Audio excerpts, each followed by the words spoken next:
Hi guys, it's Markabusi here and we're back with another song reaction. And today we are doing the song In a Market Dimly Lit by Mewithoutyou. I know Mewithoutyou, they are a relatively emo band where the guy doesn't really sing that much from what I know. I've only heard the one album, I've heard Pale Horses. It's a great album from start to finish, but haven't heard this song, so I don't know what I'm walking into. It could be literally fucking anything. And then, at the end of the video, stick around because then we'll decide how emo is this band. That's what we're going to do from now on. We're going to decide how emo a band is. Every band. Every band ever.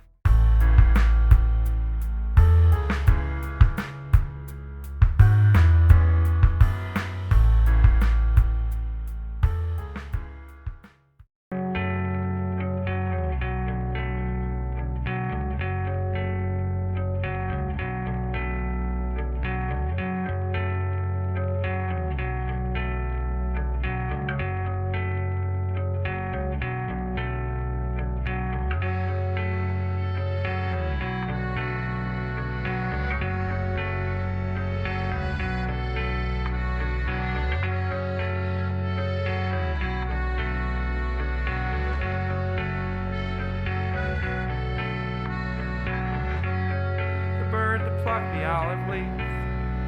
Before anything else happens, there should be more accordions and rock music, because that's lovely. Mewithoutyou are very, very good at creating a mood by just doing kind of plucky guitar type stuff, and then, as you'll see, he sings like Michael Stipe from R.E.M. fucked Kermit the Frog, and their kid had, like, anxiety. That's how I feel the singer for this band is, but it suits the mood of the band fantastically. Been circling like a record round the spindle of my mind, where the needle's worn the grooves too deep. The scratch the wax that's blistered from the heat beside, from any movement in the room. If my cat walked by, the arm skipped, but to my surprise, my interrupting cat improved. Sound already so severely compromised. The needle's worn the grooves too deep. The needle's worn the grooves too deep. Lyrically, this band is fan-fucking-tastic. I'd never know what the songs are about, but the imagery is just always on point. It's just cool fucking lyrics. The entire Pale Horses album is just full of top-notch fucking just tons of phrases, and this is doing the exact same. I can just settle in with this kind of band and just let it kind of wash over me. It's just cool. The needle's worn the grooves too deep. The needle's worn the grooves too deep. I'm a donkey's jaw on a desert dune beside the bush that mows his soul and burns and yet was not consumed. She's a silver coin I lost on the sheep who slipped away. We play with fingers crossed and listen patiently anyway.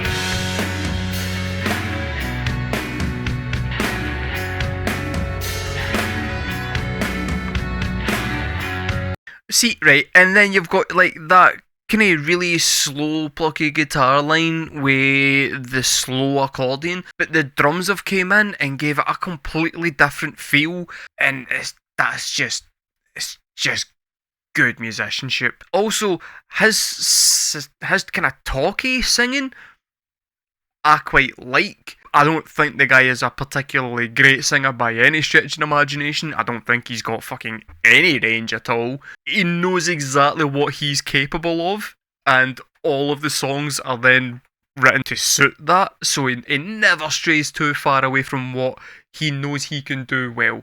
But then when he's doing the kind of louder singing and he's just shouting it, that's just classic emo singing. It's classic emo singing, and I like that stuff because it's got a passion behind it and it's got an emotion behind it. It's maybe not the most fucking beautiful voice in the world, but it stirs up an emotion, which is really all I'm ever looking for when I'm listening to a band.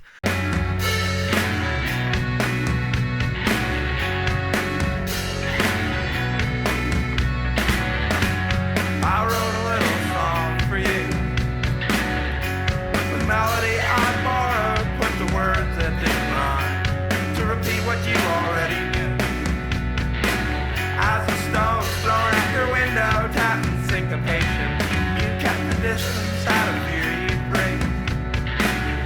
But what good's a single wind chime hanging quiet all along? The music our collisions would make is the sound that turns the road that leads us back home into home. The music our collisions make. The music our collisions make. The music our collisions make. The music our collisions make.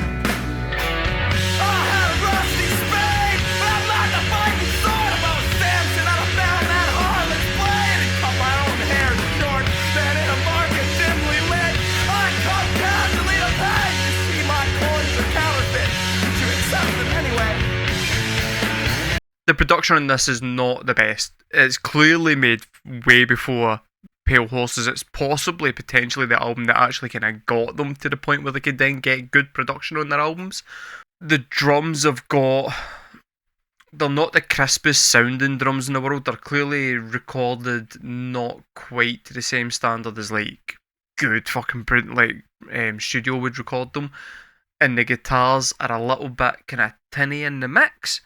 I think that kind of is good, but when you then listen to the production on, say, on Pale Horses, where they've clearly had a lot of money, a lot of time in the studio, and they've had somebody who knows how to work with a band, then they're able to get like a really kind of good dynamic range happening between the whole thing. And I think later he realises that his voice sounds much better when it's got a bit of kind of reverb on it. It kind of beds itself in with the music a bit better rather than just kind of sitting on it the way it does right now.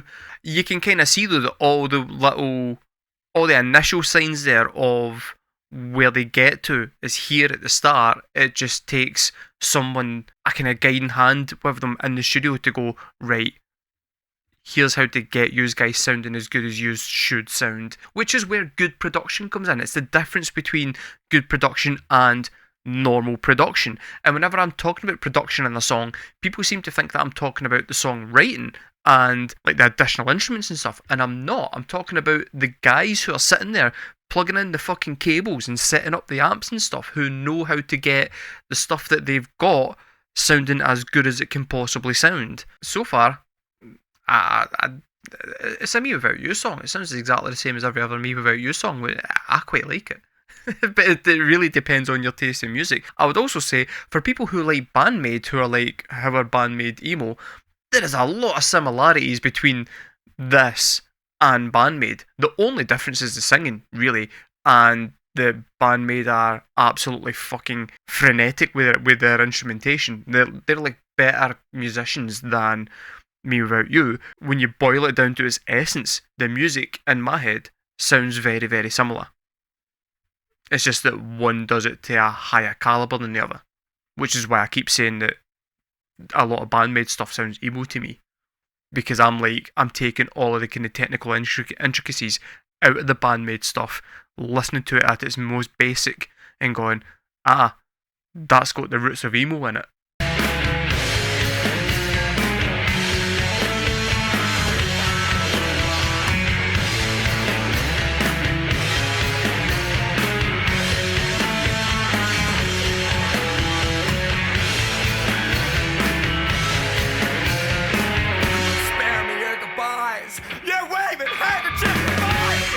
Tendency to err so on the sentimental side. I'll spare you my goodbyes. The truth belongs to God.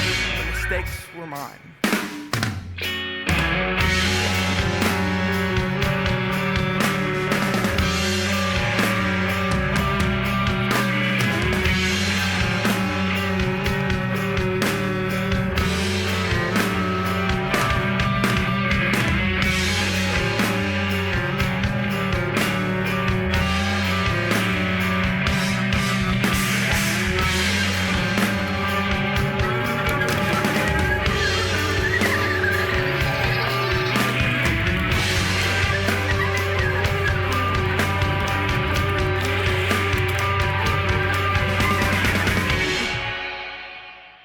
That was In a Market Dimly Lit by Me Without You. I genuinely, I'm aware, right, that that's not gonna be everyone's cup of tea in the slightest. But that's my jam. Oh, I kinda love that stuff. I do. The wee riff after I had paused it the last time was just cool as fuck. I really like the drumming on it. It's not completely batshit crazy going all over the place, but what he's playing is just really cool and services the song really, really well. The guys are really good at setting up a mood. That outro, where it was just kind of like feedbacking out, I'm into it. I'm into it. I was going to like that song from the start. Oh, I just was. I like that band. It was just a song from a band that I like that I hadn't heard before. I was biased right from the kick. I'm not gonna lie. Tell me guys in the comments below, what did you think of that song? Did you like that song? Did you not like that song? I said at the beginning, we're gonna see where it goes on the emo scale, right? It had the overwrought singing, so it's up a bit there. It also had twinkly guitars. It's Me Without You. Boom. Not the most emo, but very emo. Very emo.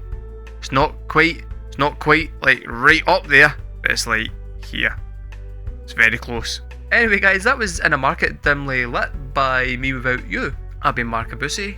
Thank you very much for watching, and I'll see you guys next time.